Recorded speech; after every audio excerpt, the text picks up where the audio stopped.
800 SpaceX.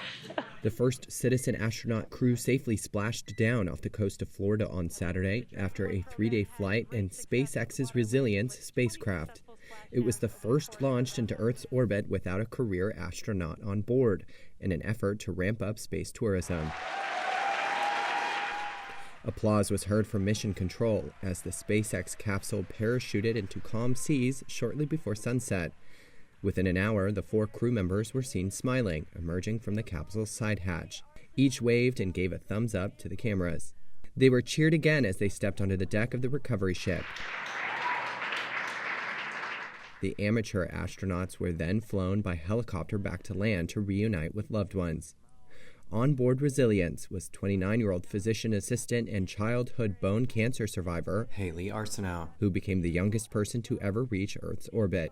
Alongside her was a former NASA astronaut candidate, an Air Force veteran, and a billionaire who paid for the tickets, Jared Isaacman.